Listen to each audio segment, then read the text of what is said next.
Bonjour à toutes et à tous. Aujourd'hui, je vais vous expliquer comment réussir très facilement vos tests techniques. Donc, pour la petite histoire, moi je suis David, développeur web et mobile depuis 3 ans. Et au tout début de ma carrière, quand j'ai passé mon premier test technique, le test était de réaliser un FizzBuzz. Vous voyez, c'est le fait de faire, c'est ce genre de choses, voilà, c'est ça, de faire le FizzBuzz. Et donc moi, à l'époque, j'avais commencé à m'initier au TDD. Et c'est vrai que pour faire tout ce qui est fonction unitaire, ça simplifie grandement la vie. En gros, le TDD, c'est le fait d'écrire un test. Il va échouer. Ensuite, on va écrire la fonction pour qu'il passe au vert. Quand il est passé au vert, si besoin, on le refactor et ainsi de suite. Et on fait vraiment des toutes petites itérations. Et donc quand je fais le test technique, ce que j'ai fait, je l'ai fait en TDD. Donc on va faire un projet. On va le faire avec vite, c'est juste on va faire celui-là, donc PNPM, il est où? PNPM, on va créer un projet vite, hop, on va faire un template, qui sont les templates, on va faire un template, et c'est template vanilla TS, comme ça va aller vite. Le but c'est juste de faire du JavaScript, vanilla TS, hop, on va l'appeler FizzBuzz TDD. Hop, donc il est bien là, on va aller dedans. Hop, on va ouvrir VS Code. Hop, VS Code est ouvert. On va installer les dépendances, PNPMI. Donc là, on est bon. Vous voyez, il a installé ce qu'il avait besoin, donc les trucs de base. On va installer de quoi faire les tests. Donc il y a juste à installer, pareil, PNPM vitesse. On va installer vitesse, comme ça va être très vite. Mais vous pouvez le faire avec avec JS ou n'importe, ou même ça s'adapte à tous les langages ou frameworks. Ce qu'on va faire, c'est juste une technique. Hop, donc là on est bon. Et donc là on va reprendre hop, on va le mettre devant. Il est là. Hop, donc il est ici. On va fermer notre terminal. Voilà, on est bon. Et donc ici, hop, on va retourner dans l'explication de notre FizzBuzz. Donc déjà, ouais, dans notre FizzBuzz, le but au départ, on va tester en fait chaque itération. On va commencer par le 1. Et ça sera en plus, la résolution des problèmes va vraiment très vite, surtout pour les tests unitaires. Pour tout ce qui est unitaire. Donc on va faire un fichier, on va l'appeler FizzBuzz. Et sans jamais ouvrir forcément sans faire de console log, sans faire ce genre de choses. Hop, donc FizzBuzz. Pour l'instant, on va le laisser vide. On va créer un fichier de test qu'on va appeler, on va appeler, on va faire fizzbuzz.test. Hop, hop, on va importer ce qu'on aura besoin. Donc le nécessaire, ça va être un describe, ça va être expect et ça va être it. Et tout ça, on va l'importer depuis Vitest. J'ai bien fait attention que Copilot soit désactivé. Je ne veux pas qu'il me fasse la complétion. Celui sait très très bien faire les tests et c'est pas le but. Donc là, on est bon. On va faire notre premier test. Donc on va prendre. Alors le premier test qu'on va faire, c'est très facile parce que c'est juste avec du to be. Donc même si vous avez jamais fait de test, c'est vraiment très facile. Et après, évidemment, l'idéal c'est de s'initier quand même à tout ce qui est par rapport au test unitaire. Donc on va faire le 1. Donc on va faire un describe général. Hop, il est là, pardon, describe. Et on va dire, finalement, on va l'appeler comme ça, all test for FizzBuzz. Pas d'importance. Et à l'intérieur, c'est là où il y aura tous nos tests qui vont concerner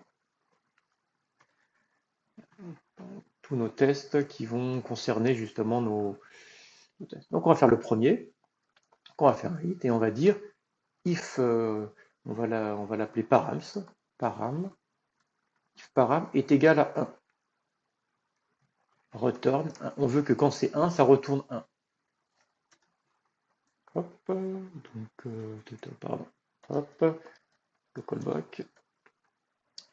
Il est, hop là. Hop, on fait notre fermeture, voilà. Et là, donc pour tester, pour faire un test, on fait un expect. On va faire expect de FizzBuzz. Donc, qui n'existe pas encore. Hein. Ça n'existe pas encore, mais on s'en moque un peu. On va l'appeler comme ça FizzBuzz. On va mettre 1. Donc, si on envoie 1 à la fonction, on veut que ça fasse un to be. On veut que ça retourne 1. Là, maintenant, on va faire en sorte de lancer nos tests. Pour lancer les tests, on va rajouter dans notre paquet JSON, on va rajouter un test et on va mettre vitest, vu qu'on a installé vitest. On pourrait même faire avec tout ce qui est visuel. Bon, on va le faire comme ça suffira. On va faire un pnpm test. Donc là, voilà, il nous met qu'il ne trouve pas de test, donc on ne l'a pas enregistré, on va l'enregistrer. Voilà. Et là, qu'est-ce qu'il nous dit? Il n'est pas content. Là, il nous dit qu'il a un problème. FizzBuzz is not defined. Donc là, on va itérer très très rapidement. En fait, c'est l'intérêt du TDD, c'est qu'on va pouvoir itérer très rapidement. On va faire un export const, on va faire une fonction export const FizzBuzz. Là, on va lui mettre, nous on sait qu'il y aura on va l'appeler, on va mettre param. On sait que c'est un number, parce que nous à chaque fois on va envoyer, hop, et, pardon, c'est pas ça. Hop, est égal, donc, param number, hop, et on va renvoyer. Pour l'instant, on sait que c'est 1, on sait que c'est le number. De base, on va retourner un nom, on va retourner pendant le param. Donc on sait que c'est ça. On lance. Ouais, FizzBuzz introuvable. Donc on va l'importer. On importe FizzBuzz. Et là, ça va passer. On a passé le premier. On regarde. Voilà, c'est pour un test technique, donc il n'y a pas forcément besoin de refactor. Mais on regarde, on va faire celui-là. On voit que notre FizzBuzz, ça retourne param, c'est bon. On retourne dans notre Wikipédia. Voilà, il y aurait l'énoncé de notre exercice. Ça fonctionnerait très très bien pour n'importe quel tout ce qui va être demandé en test technique, parce que c'est souvent des fonctions très simples. Le 2. Et on va continuer avec le 2. C'est-à-dire que le 2 il va fonctionner logiquement. On va faire hop, on va faire donc 6 et 2. Ça doit retourner 2. Donc logiquement, on n'a rien changé, c'est toujours le nombre. Il n'y a aucune raison que ça ne fonctionne plus. Il doit fonctionner de la même manière. Celui-là, on est d'accord, il fonctionne toujours de la même manière. Ça devient intéressant, c'est le 3. Donc on va écrire le test, toujours on écrit le test avant. J'écris le test et je lui dis que si c'est 3, ça retourne fizz. Donc 3, et là on retourne fizz. Donc logiquement, notre test va échouer. C'est logique, hein, il nous demande, hein, excepté, donc il attend fizz, on retourne 3. Donc on va le faire de manière simple, et on fait vraiment, après on va l'optimiser, on va dire, bah, finalement, moi tout simplement, je vais dire si param est égal à 3, bah, je vais retourner fizz. Vraiment, on itère vraiment très très rapidement. Hop, fizz, et là ça passe au vert, parce qu'effectivement, maintenant param c'est égal à 3, ça retourne bien fizz. On continue le test, on suit ce qu'il nous dit. Si c'est 4, c'est fizz. Bon là on sait que ça va toujours être pareil, c'est le number. Hein. On n'a pas besoin de le tester, on sait que de toute façon ça va forcément marcher. Par contre c'est le 5 qui va être intéressant. Le 5, qui est là, il doit retourner buzz. Donc là forcément quand on va faire ça, quand on fait le 5 qui fait buzz, forcément ça va échouer. Ce qui est normal, il attend buzz, on retourne 5. On retourne dans notre test, dans notre fonction. Et là pareil, hein, bah, c'est 5, on va pas se casser la tête. Hein. If. Ouais, on va faire simple comme ça, on va optimiser après. On va dire if param est égal à 5. Et ben on va retourner buzz. Voilà. Et là, il passe, normal. Parce qu'on a fait le test du 3. Enfin, là, on fait du early return. On ne fait pas des if else. Hein. C'est beaucoup plus lisible. Donc là, pareil, on a fait le 5.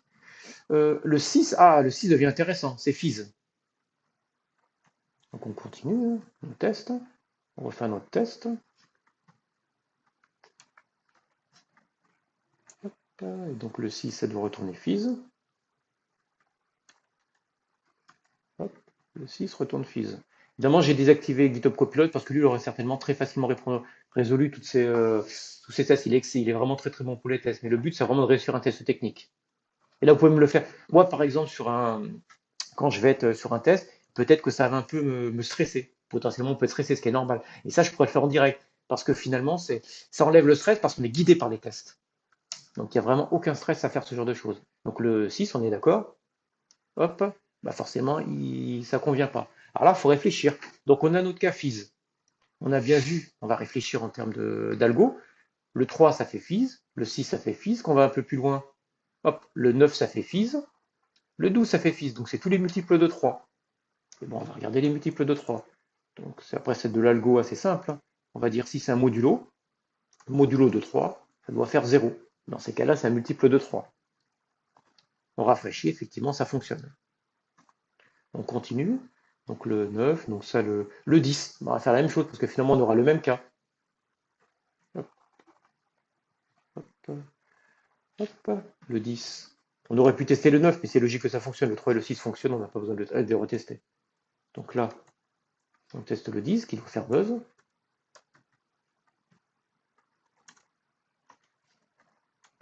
Hop, et là effectivement, ça échoue lamentablement en buzz, ça fait 10. On voit bien et là, c'est la même logique qu'ici. Donc on sait finalement qu'on peut faire exactement la même logique, est égal à 0. Et là, ça doit faire buzz. Et là, on est d'accord, ça fonctionne très bien. Vous voyez, on a fait très très rapidement, hein. En très très peu de temps, on a quasiment fini l'algo. 13, 14, il n'y a pas besoin, c'est le number. Bon, après, on reprend les multiples normaux. Ah, là, on arrive au 15. 15, c'est FizzBuzz. Donc, on se dit finalement 15, c'est à la fois 5 et à la fois 3. Donc, finalement, il faut faire. Là, on a vu qu'on a fait la logique du reste. On sait que finalement, c'est un modulo de 3 et que c'est un modulo. Pardon. Donc, c'est le modulo de 3 et c'est le modulo. C'est le modulo hop, divisé par 5. Et là, on est d'accord, si je fais ça, on return FizzBuzz. Et là, hop, pardon, là par contre, j'ai fait le test avant je l'ai fait avant, j'étais trop vite. Allez, on va le supprimer. On va le mettre entre. Hop, on va le faire échouer quand même. Là, j'étais trop vite, plus vite que la musique. Là, après, ça fonctionnerait quoi. On a hop, 15. FizzBuzz. Ici, FizzBuzz. Donc, on a dit 15. Là, ce qu'il fait, ça échoue lamentablement, effectivement.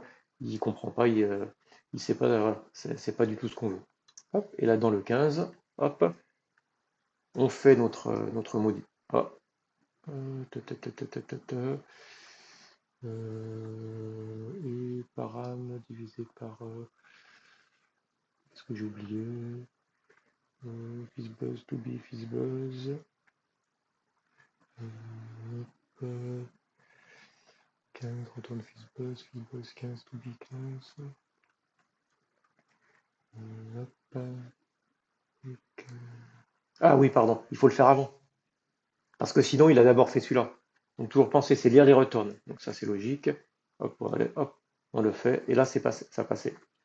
Et vous voyez, quand vous regardez, finalement, et les autres, il n'y a pas besoin de les retester parce que ça va être exactement la même chose. Et là, on a résolu finalement le test technique en quelques minutes, hein. Ça a été vraiment très vite.